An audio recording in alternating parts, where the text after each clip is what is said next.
네, 반갑습니다. 투자의 맥을 정확히 짚어드리는 맥점 코치입니다. 자, 잘 나가던 대우건설이 오늘은 무려 장중에 마이너스 12%나 쏟아지면서 강한 하락세가 발생했습니다. 그러다 보니까 우리 주주님들 지금 걱정이 참 많으실 거라고 생각을 합니다. 자, 제가 지난 시간에 이 대우건설 뭐라 말씀을 드렸냐면 현재 구간 조정 가능성에 대한 이야기를 계속적으로 좀 강조를 해드렸죠. 제가 이 실적이 발표한 4월 28일 이 수급이 엄청 강하게 나온 날부터 계속적으로 이 조정에 대한 가능성에 대해서 이야기를 했는데 대우건설, 채권, 원자력, 여러 이슈가 있지만 이제 결과적으로 실적이 상당히 좀 핵심적인 역할을 했습니다. 그 기대감으로 올라왔던 주가이기 때문에 여기서 이제 세력들이 의도적으로 좀 주가를 떨구기를 할 거다라는 거죠. 자, 제가 보는 이 매도 차트에서는 좀 더 이 명확한 고점에 대한 흐름이 나왔는데 계속적으로 상단을 터치해주던 주가가 이번에는 이제 터치를 못하는 겁니다. 물론 이렇게 밴드를 타고 가는 경우도 있어요. 근데 거기에는 이제 과열을 유지하는 조건값이라는 게 붙는 건데, 그래서 여러분들에게 계속 강조를 했던 게 맥점 분봉이죠. 우리가 매수를 해서 이 온전한 상승을 먹어왔던 이 맥점 분봉, 그러니까 이게 유지가 된 상태에서 이 과열 밴드를 타고 가야 되는데 그 깨지는 흐름이 진행이 됐다는 거예요. 그래서 여러분들에게 1일 전에도, 그러니까 지금 안 보면 안 된다고, 이 대우건설은 여기서 제가 이 전량을 매도한 그 결정적인 이유가 있다고 하면서 이 깨짐에 대한 이야기를 계속적으로 경고를 해드렸던 거죠. 자, 그래서 오늘 영상에서 이탈을 해버린 이 대우건설, 이대로 정말 수직 하강을 해버리는 건지 앞으로 어떤 흐름으로 올라가는지 오늘 자세하게 알아보도록 하겠습니다. 자, 생각보다 이 깊은 조정에 다들 이제 힘이 드실 건데 본격적인 설명에 앞서서 힘내자는 의미로 아래에 좋아요 한 번씩 부탁드리고요. 그리고 현재 대우건설 보유하고 계신 분들은 댓글창에 보유라고 한 번씩 남겨주세요. 얼마나 많은 분들이 보유하고 계신지 제가 또 확인을 해야지 이 반등에 대한 그 시나리오 제가 더 디테일하게 짜드릴 수 있는 거니까 지금 바로 좋아요 댓글 한 번씩 달아주시면 정말 감사하겠습니다. 자, 설명 이어가서, 대우건설은 호재를 만들고, 그러니까 호실적을 발표를 하고 나서, 그리고 나서 이 엑시트에 대한 신호가 지금 나온 겁니다. 자, 보통 이제 주가가 바닥에서 서프라이즈 실적이 나오면 이제 전환에 대한 신호가 되지만 이미 그 기대감으로 올라온 종목은 이제 오히려 발표가 되면서 이렇게 이제 재료 선물이 되면서 하락을 하는 경우가 상당히 많죠. 그러면서 이 막바지 상승세에서는 계약 체결 이슈나 장밋빛 전망에 대한 이슈들을 계속적으로 공시를 내면서 개미들을 꼬드기더니 결국은 실적을 내고 이렇게 급락을 만든다는 거죠. 자, 이 부분이 맥점 분봉에서는 명확하게 나왔는데 대우건설은 최초 이 맥점 분봉이 돌파를 하면서 제가 이 3차 상승에 대한 이야기를 알렸고, 그 상승이 시작이 되고 나서부터 여러분들에게 계속 강조를 했던 거는 꽤 상승세가 진행이 될 건데 이거 깨지면 단기 추세 깨지는 거니까 그때는 우리 같이 팔자. 근데 이 깨진 겁니다. 이제 시가부터 이게. 근데 제가 지난 영상에서 건설주들 전체적 비교를 해드렸죠. 2등주, 3등주 건설주들은 미리 이탈에 대한 신호가 지금 나오고 있다고요. 단기 쌍고점을 만들고, GS건설은 그랬고, DLNC도 10만원 이 신미가 박스를 돌파를 못한 겁니다. 같이 하단에 대한 그 이탈 같이 발생을 한 거죠. 그러면서 또 같이 비교를 해드렸던 거는 이 대한강통신이야, 대한강통신. 업종은 다르지만 형태는 똑같다라는 거죠. 돌파 때 주가의 상승을 알리고 이렇게 시가부터 깨지는 그림이 나왔을 때, 그러면 그 뒤로는 이 시간 조정이 걸리는 겁니다. 이 하락폭이 생각보다 적지가 않아요, 여러분들. 그러니까 지금 이 대우건설 역시도 지금 이 깨짐이 발생이 된 게 바로 이 단발성 조정이 아니라 당분간은 조정이 될 가능성이 있다. 그러니까 시간이 걸린다고 보셔야 된다는 거죠. 조정의 지속이다. 그럼 여러분들, 제가 이 깨짐이 발생이 되면 뭐라 그랬죠? 이 전체적인 상승에 대한 이 되돌림 파동이 진행이 될 거다라는 이야기를 했던 거예요. 그래서 내일부터는 앞에 지지를 받았던 이 맥점들이 이제 저항으로 작용을 하면서 계속 이 매도에 대한 압박을 받을 거다라는 거죠. 자, 그런데 이 조정 시나리오 제가 정말 입이 닳도록 자주 여러분들에게 강조를 해드렸던 내용입니다. 그러니까 보시면은 이 원익홀딩스랑 비교를 정말 수도 없이 해드렸죠. 자, 이때 원익홀딩스도 고점 라인에서 이제 실적 발표를 했습니다.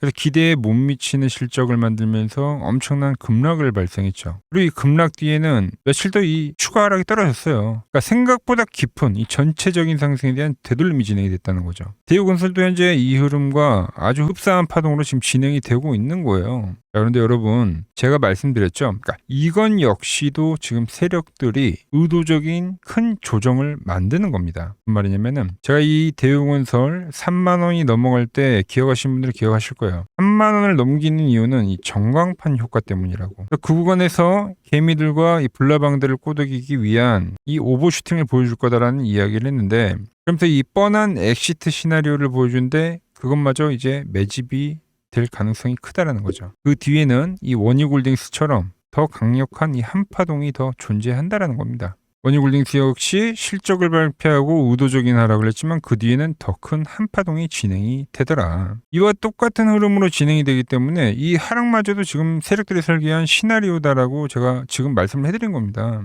자, 그런데 이 고점 라인에서 왜 계속 이 매도를 이야기를 했냐, 이런 이제 의문점을 가질 수가 있는데, 자, 보시면 그 하락폭이 생각보다 세게 나와요, 여러분들. 그러니까 이런 단음봉 조정으로 나오는 게 아니라 고점에 물린 분들은 피해야 된다 이거죠. 뭐 바닥에 산 분들의 상관들이 없는데 대부분 이 대우건설 고점대에 많은 분들이 보유를 하셨더라고요. 이 하락이 상당히 깊게 나오기 때문에 그걸 피할 수 있다면 우리는 피하자. 하락을 알고 있는데 그대로 맞을 필요가 없는 거죠. 더 싼 가격을 준다는데 조정을 충분히 확인하고 다시 잡으면 된다는 겁니다.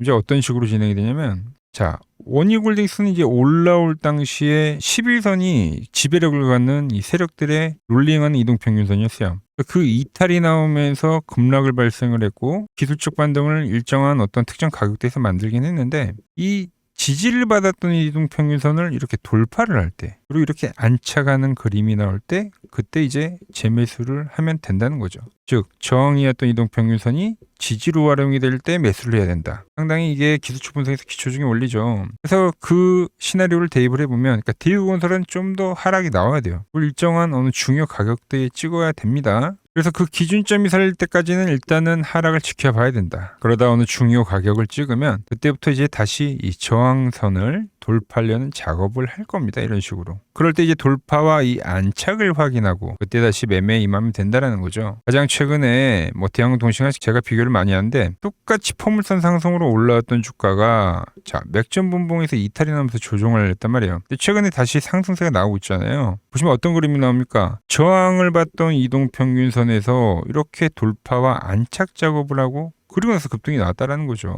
그러니까 지금 대우건설도 이 하락을 충분히 봐야 돼요. 뭐 대한항공통신은 이런 식으로 좀 작은 하락이 나왔지만 ABC파가 나오고 나서 전환이 나와도 상관이 없는 거기 때문에 그건 이 조정에 대한 파동을 우리가 지켜보면서 판단해야 되는 거기 때문에 충분히 지켜보고 이 안착하는 과정에서 매매를 해도 늦지 않다라는 거죠. 자, 그래서 일단 이 대우건설 하락이 좀 더 진행이 되기는 할 겁니다. 그리고 그 지지점은 제가 보는 이 맥점 차트에서 나올 확률이 매우 크다고 지금 보고 있습니다. 그래서 현재 이 대우건설 고점에 물려 계신다거나 현재 이 조정을 저같이 이 신규 매수에 대한 자리로 노리실 분들은 제가 기다리는 맥점 밴드에 주가가 터치를 할 때 그때 이제 매수를 하자고 문자를 보내드릴 겁니다. 이 신호 놓치지 않고 같이 대응하실 분들은 화면 아래 번호 보이시죠? 010-6518-5019로 맥점이라고 두 글자 남겨주시면 제가 번호를 다 저장을 해뒀다가 제가 매수를 하거나 매도를 할 때 여러분들에게도 똑같이 신호가 가게끔 설정을 해둘 겁니다. 제가 어떻게 매매를 하길래 그 고수들이 쟁쟁하던 이 키움증권 영운전에서 우등까지 할 수 있었는지 그냥 여러분들이 제 포지션을 보기만 하셔도 되고, 왜 맥점 구치는 15,000원에선 매수를 이야기했고 왜 4만원에서는 계속 매도를 이야기했는가, 그리고 다시 이 맥점 밴드에 오는 자리를 매수라고 지금 이야기를 하는지 여러분들이 이것만 참고를 해도 거래하는데 정말 많은 도움이 될 거다라는 거죠. 원래 키움증권 명예여전당에 들어가면 이 상위 랭커들의 매매 내역은 하루나 이틀 뒤에 나옵니다. 그런데 저는 그걸 지금 실시간으로 보내드리겠다는 거죠. 돈 받아보실 분들은 이 아래 번호로 맥점이라고 두 글자 지금 바로 남겨주시면 됩니다. 자, 제가 지금 이 이론으로 지금 채널에 좋은 종목 소개를 많이 시켜드리고 있는데 한번 보고 오자고요. 플로봇을 보시면 어때요? 안 깨지죠? 모양 어때요? 안 깨집니다. 로보티지도 안 깨지죠. 오히려 제가 지금 더 사자고 말씀드리잖아요. 그죠? 최근에 뭐 잡아드렸어요? 필옵틱스. 정말 아쉬운 거는 뭐냐면은 제가 이 엑시콘이랑 오케이스 전자도 다 잡아드렸어요. 보시면은 그러니까 맥점에 닿는 애들은 제가 잡아드린다고 했잖아요. 돈이 되는 정보. 근데 다 잡아드렸는데 자 보세요. 자 지금 저희 채널 가보시면 맥점 코치 부품주라고 치면은 이렇게 된다니까요. 보통 요즘에 제가 잘 가는 뭐 에코프로나 그런 것들은 조회수 엄청 많이 나오는데 이 탑2를 찍어드렸는데 조회수가 죽어버리더라고. 근데 이런 거를 제가 문자로는 다 보내드린다는 겁니다. 뭐 한미반도체뿐만이 아니라 그때 이야기했던 게 뭐 저 영상 확인해 보시면 아시겠지만 엑시콘 최바닥일 때, 오킨스 전자 최바닥일 때, 필옵틱스도 최바닥일 때 다 짚어드린 겁니다. 오늘은 제가 특별히 이 버블에 대한 이야기를 좀 추가적으로 해드리고 앞으로 어떤 종목을 봐야 하는지도 한번 살펴볼게요. 자, 지금과 똑같은 시장이 이제 86년도 그리고 이 2000년도에 한번 있었습니다. 86년도는 산업혁명이었고요. 2000년도는 여러분들이 다 아는 이 IT 버블이었죠. 그런데 전 지금 시장은 이 86년도와 가깝다 이렇게 보고 있는 겁니다. 이 86년도 시장을 돌아보면 이때는 이제 전자화 시대의 시작이었습니다. 그러면서 어떤 종목들이 갔냐면 지금과 같은 이 기술주들이 엄청나게 가고 그 뒤에 이 인프라 쪽 건설, 철강, 뭐 조선 이런 쪽이 엄청나게 갔죠. 그리고 당연히 저금리 구간이었기 때문에 은행주도 갔고 그 뒤에는 증시도 엄청나게 상승하니까 증권도 오르더라는 겁니다. 그리고 이때가 뭐였죠? 이 3조 호황기였죠. 뭐 저금리, 저유가, 뭐 저달러. 자, 여기서 이제 딱 무릎을 치게 하는 거죠. 뭐 트럼프 때문에 저유가와 저달러, 거기에 이 저금리까지. 그리고 잘 보세요. 지금 이 26년도 시장은 뭐냐면 86년도에는 전자화 시대였다고 하면 지금 이 대 AI 시대죠. 주제는 바뀌었지만 그 흐름은 같다는 겁니다. 그러면서 지금 이 기술주들 가고 있고 그래서 제가 올해는 뭐 인프라 쪽을 계속 이야기를 하는 거고 은행 같은 경우는 지금 계속 점진적으로 계속 상승을 하고 있잖아요. 조용히. 그런데 이 86년도 시장이 상승세가 이 5년을 갔습니다. 5년을.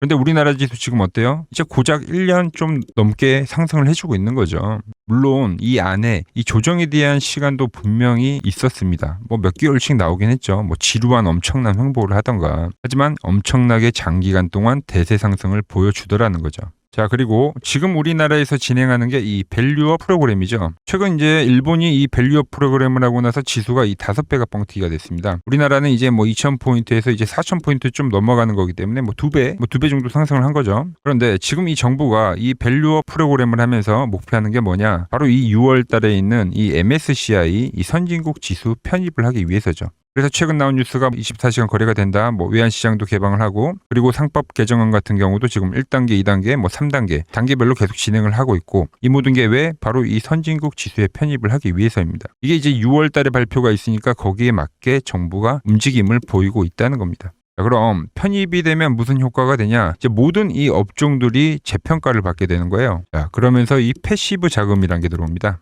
수십조의 자금이 들어오게 되는 거죠. 그리고 이 선진국에 편입이 되면 이 장기 투자 성향이 강한 이 글로벌 연기금까지도 들어와서 이 지수의 하방 경직이 또 생기는 거죠. 거기에 이제 코리아 디스카운트도 해소가 되는 거고요. 자, 그럼 이 자금들이 들어와서 어디로 가냐? 우선적으로 이 시총 상위 종목들을 사갑니다. 뭐 삼전이나 뭐 하이닉스가 대표적이고요. 물론 이 현대차, 뭐 바이오 쪽에서는 삼성 바이오로직스가 있겠죠. 그런데 이 종목들을 보면 이미 너무 많이 올라서 올라타기가 쉽지 않죠. 자, 하지만 걱정할 필요가 없습니다. 자, 그 다음 가는 업종을 저는 명확히 알고 있거든요. 이 다음으로 가는 종목은 바로 이 지주사입니다. 지주사. 배당을 늘리거나 이 자사주 소각을 하는 기업들인 거죠. 자, 그러니까 어제 오늘 뭐가 가요? 바로 이 지주사가 가는 겁니다. 지주사가. 보시면 하나 같은 경우도 이 파란 밴드에서 지지를 받고 엄청나게 지금 폭등세를 보여주고 있고 뭐 효성 같은 지주사들도 다 이 파란 밴드에서 이 쌍바닥까지 만들면서 지금 급등을 보여주고 있죠. SK도 마찬가지죠. SK는 고점 돌파를 하는 건데 더 상승을 해줘야 되는 차트죠. 자, 이 지주사가 가고 그 다음 뭐가 가냐? 제가 보는 이 업종이 갈 건데 자, 지금 차트를 보시면 이 종목도 마찬가지죠. 지금 강한 상승 뒤에 계속 기간 조정을 충분히 받은 겁니다. 그러면서 이 파란 밴드에서 정확하게 지금 지지를 받더라. 이런 차트들로 다음 상승 파동으로 가는 종목들 정말 많이 봤죠. 뭐 하나오션뿐만이 아니라 뭐 LS 일렉트릭도 그렇고 다 이 패턴으로 해서 고점 돌파를 한 종목입니다. 자, 그리고 지난번에 이 히든 종목은 뭐였냐? 이 전력주였습니다. 지금도 이 20% 수익은 진행이 되고 있는 거죠. 그런데 이번에 히든 종목 절대 놓치면 안 되겠죠? 자, 히든 종목 받는 방법도 아주 간단합니다. 아래에 번호 보이시죠? 010-6518-5019 여기로 숫자 2라고 문자 보내주시면 지금 맥점 밴드에 정확히 지지하고 있는 이 히든 종목 제가 공유해드리도록 하겠습니다. 자, 돈 드는 거 아니죠? 꼭 받으셔서 이번 수익 꼭 가져가시기 바랍니다. 최근 부쩍이나 이 맥점 차트가 뭐냐고 물어보시는 분들이 많습니다. 자, 원리는 심플합니다. 자, 세력들은 은밀하게 이렇게 물량을 모아가는 매집 구간이 반드시 있습니다. 제 차트는 그 눈에 보이지 않는 매집 구간을 누구나 눈에 볼 수 있게 이렇게 직관적으로 색깔로 표시를 해놓은 거죠. 자, 그런데 아무리 차트가 좋아도 이 실전에서 통하지 않는다면 아무 소용이 없겠죠. 그래서 제가 이 맥점 차트를 들고 이 실전 투자 대회를 나갔습니다. 자, 국내에서는 가장 큰 대회죠. 그것도 상위권 수익을 꾸준히 낸 사람만 참여 가능한 이 키움증권 영웅전에 나갔습니다. 했습니다. 자, 1년에 한 번 열리고요. 제가 만든 차트로 전체 9등을 했습니다. 자, 맥점꽃이라고 이렇게 이름이 적혀 있고, 그리고 직인도 찍혀 있고, 자, 2023 키움 영웅 결정전 전체 9등. 자, 솜뭉치. 예, 솜뭉치는 제가 키우는 강아지 이름입니다. 솜이뭉치. 참 귀엽죠? 자, 혹시나 이래도 의심을 하시는 분들 계실까봐 그래서 제가 지금 바로 이 키움증권 사이트에 들어가서 명예전당에 들어가 보겠습니다. 자, 보시면 2023년도 1천대회. 보이시죠? 조작할 수 없는 이 실제 키움증권 서버 화면이고, 이 쟁쟁한 이 고수들 사이에서 당당하게 이 맥점 차트로 9위를 했다. 그러니까 쉽게 말해서 이 맥점 차트는 이 실전 투자에서 이미 검증을 마친 차트라는 뜻입니다. 그 검증을 마친 차트로 제가 지금 이 종목과 이 지수에 대입을 해서 지금 설명을 해드리고 있는 거죠. 자, 그리고 지금 시장 이제 상당히 어려워하시고 고민들이 많으실 것 같길래 제가 시장 이야기를 좀 해드리면, 이 지금 코스피의 시장 현재가 하락 추세냐? 아니죠. 그러니까 여기서 한 차례 음봉이 길게 떨어진다 하더라도 이거는 이 주추세, 이 상승 추세에 대한 이탈이 되는 게 아닙니다. 그러니까 큰 그림에서는 변함이 없어요. 그러니까 무슨 말이냐면은 제가 여러분들한테 이 86년도 시장 많이 이야기 드렸죠. 이 3조 호황기 시장을 말씀드리면서, 그리고 이 2000년도 초반에 발생했었던 이 상승 국면들, 그러니까 지금 이 상승이 이 1번의 시장과 이 2번의 시장이 지금 이 짬뽕으로 나오는 시장이에요. 짬뽕. 그러니까 믹스의 시장. 그러니까 일단 대세 상승이 맞긴 해요. 대세 상승. 그래서 이 상승 주기를 보면은 어떻습니까? 5년 지금 연봉입니다. 대세 상승이 나오면 이 5년간 상승세가 발생하죠. 그러니까 정말 안 나온다 하더라도 3년 발생해요. 3년. 이때 정도. 자, 그런데 이제 지금 시장 1년 반 오른 겁니다. 그리고 이 1번의 상승 때와 2번의 상승 때와는 비교가 안 될 정도로 제일 강한 상승이에요, 지금. 자, 그리고 이렇게 이제 봤을 때 이 파동에 대한 시작점을 뭐 여기로 2025년도로 잡을 수가 있겠죠. 자, 그러면 보통 이러한 강세 파동은, 제일 강했던 파동은 이 상승 파동에 대한 이 30%에 대한 눌림목을 받아요. 30%. 그 지금 4,994포인트, 즉 이 5,000포인트가 지지점이 된다는 거죠. 그러니까 일봉상으로도, 그러니까 여기서 이제 정말 많이 깨진다 하더라도 어디냐면은 여기입니다. 여기. 정말 많이 깨진다 하더라도 이때 지켜줬던 이 가격대들. 그러니까 이 5,000포인트를 유지를 하면서 뭐 전환을 할 수도 있지만, 그러니까 살짝 깨고 뭐 신용이나 미수 물량들을 털기 위해서 뭐 살짝 깨고 반등이 나온다 하더라도 정말 이 자리는 상당히 의미가 있는 자리다. 수급으로 지켰던 가격대니까. 그러니까 지금 이 라인대를 매도로 보는 게 아니라 이 자리는 철저하게 우리가 이 분할 매수로 생각을 해야 되지, 그러니까 매도에 대한 자리로 보면 안 된다는 겁니다. 그러니까 지금 자리에서는 어디서 매수를 해갈지만 판단하면 된다는 거죠. 자, 그러면서 제가 여러분들에게 이야기했던 게 A, B, C 파동으로 진행이 된다라고 표현을 해드렸잖아요. 그죠? 근데 이 C 파동은 저점을 깨는 이 공포를 주는 파동이 될 수도 있고, 아니면 말 그대로 여기서 시간만 죽이고 이렇게 전환이 나올 수도 있는 거예요. 공포를 주는 파동이 나와도 말 그대로 그냥 여기서 전환을 해버리면, 왜 오늘도 61선에 어쨌든 종가상 안착을 했으니까, 그러니까 여기서 그냥 전환을 하면은 정말 편한 거고, 공포에 대한 파동이 한 번 더 나오더라도 거기는 오히려 이제 극매수에 대한 자리가 되는 거죠. 극매수. 매수의 극점이요. 그러니까 이거를 좀 판단하기 어렵다고 하면은 그냥 이 구간을 철저하게 분할 매수로 여기면 된다. 그러면 이 현재에 대한 이 조정세가 극복이 가능하다는 겁니다. 그러면 언제 그랬냐는 듯이 조정 국면이 마무리가 되고 다시 시장은 본래 자리로 회귀를 한다는 겁니다. 특히 지금 구간의 특징이 뭐냐면 대부분의 종목들이 고점을 낮추면서 저점을 지키는 하나의 수렴의 형태로 빠지고 있어요. 수렴. 왜죠? 전쟁이라는 악재로, 그러니까 의도적으로 주가를 눌리는 거죠. 그러니까 의도적 눌림. 이게 이제 해소가 되는 국면에서에 대한 돌파. 시세 폭발, 그러니까 상승. 저는 그래서 이 패턴을 봤을 때 그러니까 이번 전쟁이 그렇게 길게 가지는 않는다는 거죠. 오히려 이때와 같은 공포가 만들어진다면 매수에 대한 마인드를 유지를 해야 된다. 제가 지금 이 시장을 한 사이클로 봤을 때는 지금 우리가 이렇게 3차 상승, 그러니까 3고점이 발생이 되면 한 사이클이 끝난다고 표현을 하잖아요. 지금 한 요 국면 정도 왔다는 거죠. 지금은 많이 오른 자리에서에 대한 조정이기 때문에, 그러니까 변동성은 크지만 한 이 정도 국면에 와 있다. 이 다음 파동이 존재한다라는 이야기를 해드린 겁니다. 다음 파동이 더 나아져야 돼요, 지금은. 그럴 때 이제 다시 뭐 반도체, 뭐 로봇, 뭐 2차 전지, 특히 최근에 강했던 이런 에너지나 바이오도 빼놓을 수가 없겠죠. 이런 기존 주도 섹터들, 그러니까 시총 상위 섹터들이 다시 이 순환매를 만들면서 시장을 이끌 거라고 지금 보고 있는 겁니다. 지금 시장이 이제 갈피를 잡기 힘들고 이 대응이 어렵다 하시는 분들 많으실 겁니다. 저 맥청코치와 함께 하신다면은 지금 이러한 이 큰 그림 안에서 이미 짜인 이 시나리오대로 움직일 수가 있다는 겁니다. 지금 같은 시기에 혼자 너무 고민하지 마시고 저와 함께 이 시장을 좀 잘 극복해 나가시길 바랍니다. 저와 끝까지 함께 가보실 분들은 이 아래 번호로 이렇게 맥점이라고 문자 한 통 남겨주시면 됩니다.